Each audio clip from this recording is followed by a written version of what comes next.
E eu queria hoje falar com você a respeito de como se comportar em uma dinâmica de grupo em processo seletivo.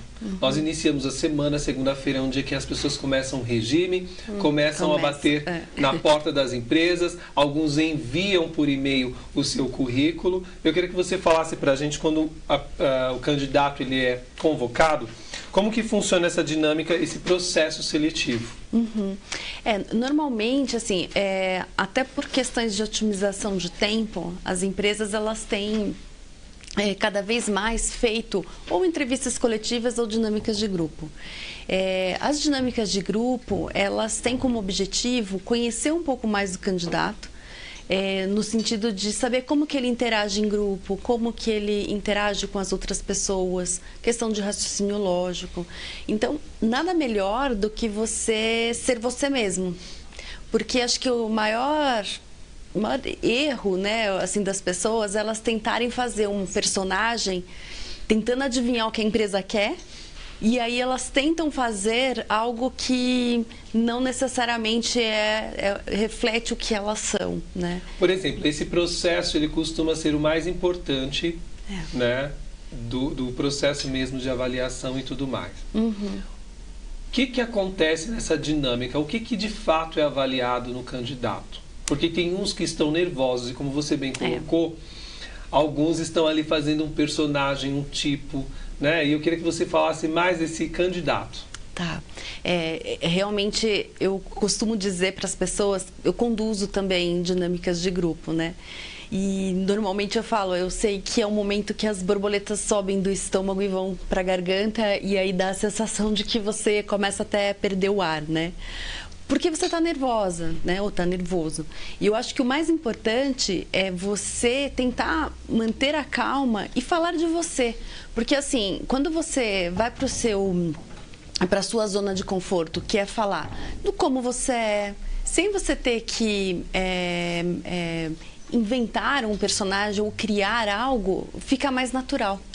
E aí, você consegue efetivamente mostrar quem você é de uma forma que o recrutador, ele não vai ter dúvida se você está adequado ou não para aquele perfil. Porque a gente não sabe o que o recrutador está querendo. Então, uma das coisas também que eu acho que o candidato precisa, além de se conhecer bem e saber como se colocar, ele tem que pesquisar sobre a empresa que ele está indo. Eu acho que isso é um grande diferencial de você chegar nessa dinâmica de grupo, sabendo quem que é a pessoa que está contratando, quem que é aquela empresa, para que posição que é.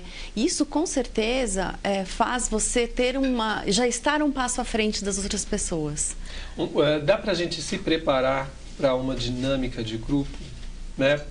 Porque, assim, você acabou de falar, é bom saber como é a empresa, como funciona e tudo mais, né? Por exemplo, quem vai trabalhar numa agência de publicidade dificilmente precisa de estar numa dinâmica com uma roupa formal, né? Porque o ambiente de publicidade permite uma coisa mais despojada. Agora, quem almeja, por exemplo, um cargo numa empresa como um executivo, ele não pode chegar lá todo desleixado, com uma gravata com um nó bem feito, impecável, barbeado, né? Para aqueles que usam barba, para aqueles que não usam, tem que estar com a pele boa. Fala um pouquinho disso. Dá para a gente se preparar? Tem. Não, e com certeza precisa se preparar.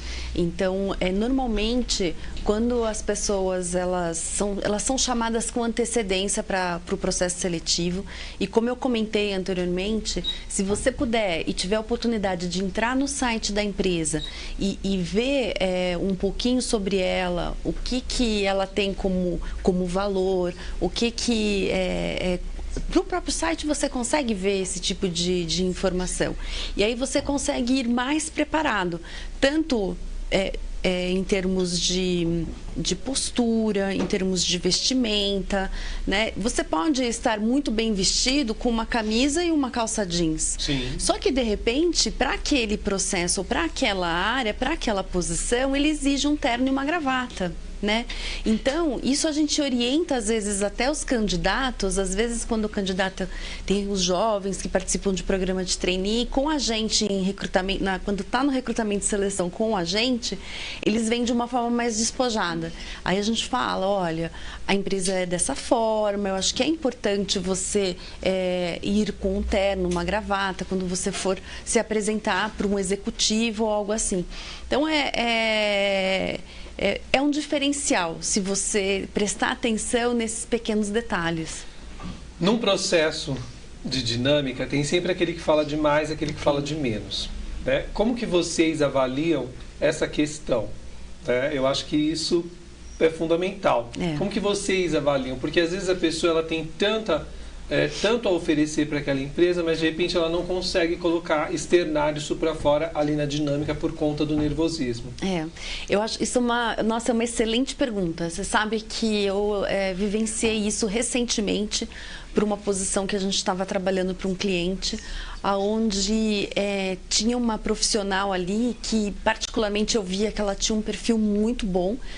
E no começo, normalmente quando a gente prepara uma dinâmica, a gente divide a dinâmica em 2 etapas. Sim. Uma etapa que ela é mais sozinha, é onde o candidato, se ele fala bem, se ele se posiciona bem, ele vai sair melhor. No segundo momento, a gente coloca uma parte da dinâmica onde ele vai ter que tomar decisões ou trabalhar em grupo. E aí ele vai para um outro lado da característica dele. Só que com a técnica você consegue observar se a pessoa é muito tímida, por isso que ela não se posicionou, ou se a pessoa fala demais porque está nervosa e falou mais do que devia. Então, a gente, enquanto recursos humanos, o nosso papel é de orientar o executivo que está ali olhando o candidato e mostrar para ele o que está por detrás. Porque senão você vai o quê? Vai contratar sempre aquele que falou mais, que se expôs mais, que teve uma habilidade ou que já é treinado para a dinâmica, porque isso acontece bastante, viu, Fábio? A gente encontra pessoas treinadas em dinâmicas e já vêm preparadas. Imagino, nossa. É possível a gente pegar e mostrar liderança nesse grupo sem parecer autoritário? Por exemplo, vou fazer parte de um processo de seleção. Sim. E eu me recordo até na escola. Quando tinha os trabalhos para ir lá na frente, eu adorava ir na frente. Eu adorava mostrar o trabalho do grupo e tudo mais, sempre tive isso. Fiz um teste vocacional e deu certinho como comunicador e tudo mais. Eu tenho guardado até hoje. Isso quando eu tinha, acho que 9 anos de idade. Olha. Por isso eu queria que você explicasse um pouquinho. Tem como a pessoa parecer, nesse processo de seleção, uma pessoa dinâmica e tudo mais, mas sem ser autoritária? Vocês conseguem diferenciar isso? Sim.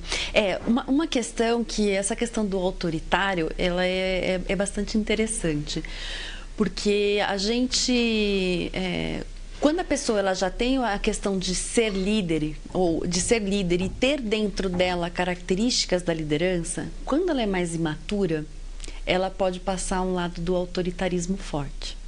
Aí a vida começa a dar alguns sinais, né? Isso. Do tipo, presta atenção, acho que tudo bem ser líder é uma coisa e ser autoritário ou mandão é uma coisa completamente diferente.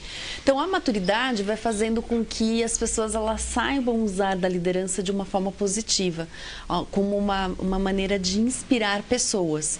Então eu volto de novo naquela questão, se você conseguir durante um processo seletivo, durante uma dinâmica de grupo, ser o mais natural possível e mostrar quem realmente você é mais fácil até de você mostrar o teu espírito de liderança sem ser autoritário ou ser mais mandão, ou aquele que é mais introspectivo, sem ficar calado o tempo todo. Então, assim, Sim. tentar realmente ser o mais natural possível.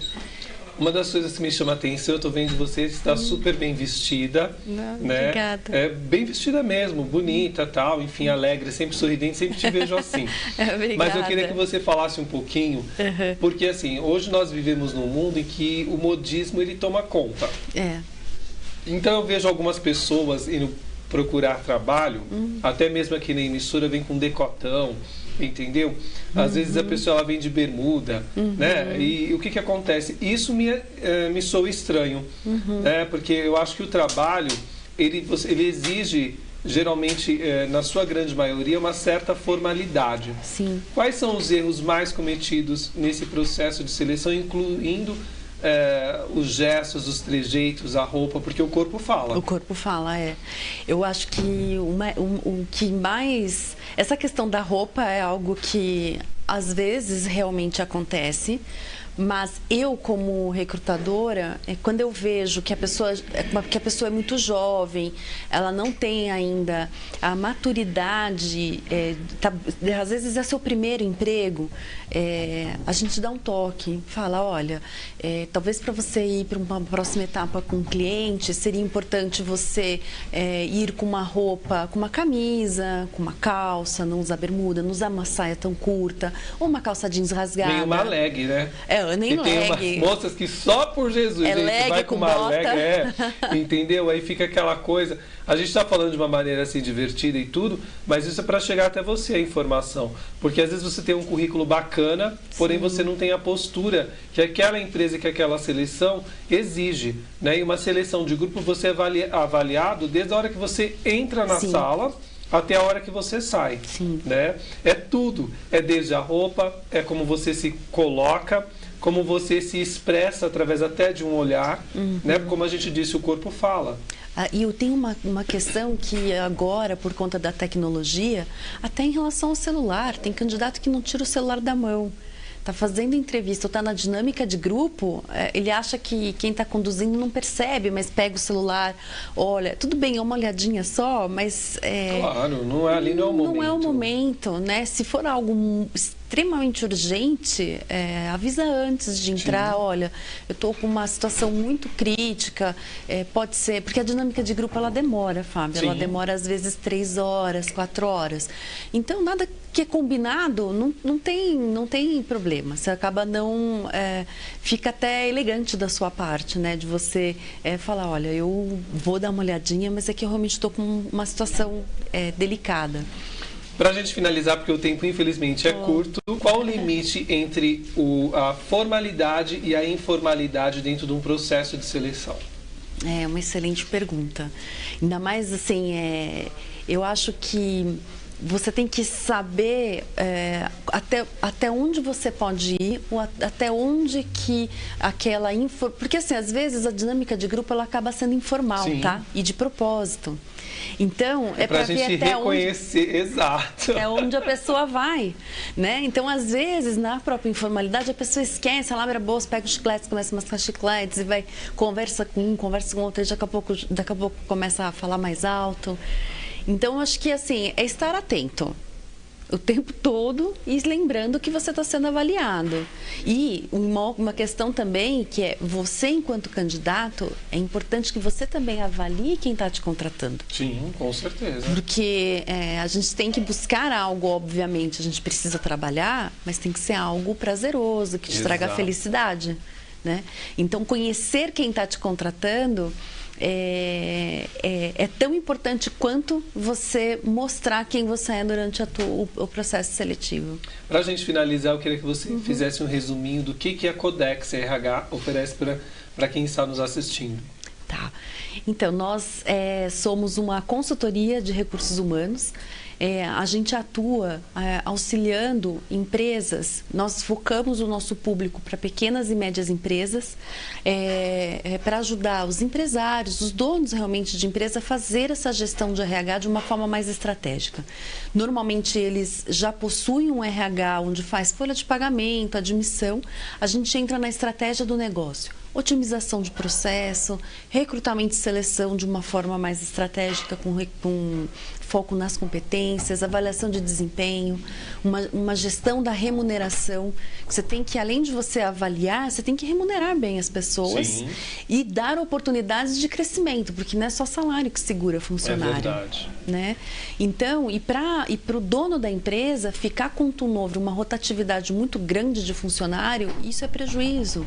E para o funcionário também estar numa empresa que não o agregue, também é ruim para a carreira dele. Então, a Codex ela veio com essa missão de ser o RH de pequenas e médias empresas, e é onde a gente auxilia no crescimento do negócio daquela empresa.